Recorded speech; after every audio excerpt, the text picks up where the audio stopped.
ರಾಮ ಮಂದಿರ ಲೋಕಾರ್ಪಣೆ ಪ್ರಯುಕ್ತ ನಮ್ಮ ನಗರದ JSS ಸೂಪರ್ ಸ್ಪೆಷಾಲಿಟಿ ಹಾಸ್ಪಿಟಲಲ್ಲಿ ನಮ್ಮ ಅಧ್ಯಕ್ಷರಾದಂಥ ನಗರದ ಶಾಸಕರಾದಂಥ ಶ್ರೀ ಬಸನಗೌಡ ರಾ ಪಾಟೀಲ್ ಯತ್ನಾಳ್ ಅವರ ಕನಸಿನ ಯೋಜನೆಯಂತೆ ಇವತ್ತಿಂದ 22ನೇ ತಾರೀಕು ಜನವರಿ 22ನೇ ತಾರೀಕು 2024 ನಮ್ಮ ಹತ್ರ ಯಾವುದೇ ಗರ್ಭಿಣಿಯರು ಅಡ್ಮಿಟ್ ಆದರೆ ಡೆಲಿವರಿ ಫ್ರೀ ಅಂಥೇಳಿ ಅನೌನ್ಸ್ ಮಾಡಿದ್ದೀವಿ. ಏನೇ ಇದ್ರೂ ಎಲ್ಲನೂ ಫ್ರೀ ಅನೌನ್ಸ್ ಮಾಡಿದ್ದೀವಿ.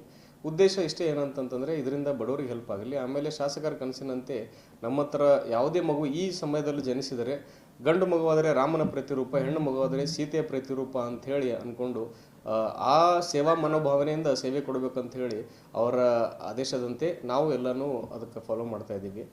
ಆ್ಯಂಡ್ ಮುಂಚೆ ನಮ್ಮ ಹತ್ರ ಯೂಶ್ವಲಿ ಡೆಲಿವರಿ ಆದಾಗ ಅವಾಗೂ ರೇಟ್ ಸ್ವಲ್ಪ ಅಂದರೆ ಚಾರ್ಜಸ್ ಎಲ್ಲ ಕಡಿಮೆ ಇತ್ತು. ಅವಾಗ ನಾವು ಬರೀ ಮೆಡಿಸನ್ನು ಮತ್ತು ಲ್ಯಾಬ್ ಚಾರ್ಜ್ ಮಾಡ್ತಿದ್ವಿ, ಸರ್ಜರಿದು ಮಾಡ್ತಿರಲಿಲ್ಲ. ಬಟ್ ಇವಾಗ ಕಂಪ್ಲೀಟ್ ಫ್ರೀ ಉಚಿತ ಸರ್ವಿಸ್ ಕೊಡ್ತಾ ಇದ್ವಿ. ಇದರಿಂದ ಬಡ ಜನರಿಗೆ ಹೆಲ್ಪ್ ಆಗಲಿ, ಯಾವುದೇ ಜಾತಿ ಮತ್ತು ಭೇದವಿಲ್ಲದೆ ಎಲ್ಲರಿಗೂ ಸಮಾನವಾದಂತಹ ಚಿಕಿತ್ಸೆ ಕೊಡಬೇಕು ಅಂತೇಳಿ ಶಾಸಕರ ಆದೇಶ ಮತ್ತು ಆಶಯದಂತೆ ಅದು ನಾವು ಫಾಲೋ ಮಾಡ್ತಾ ಇದ್ದೀವಿ.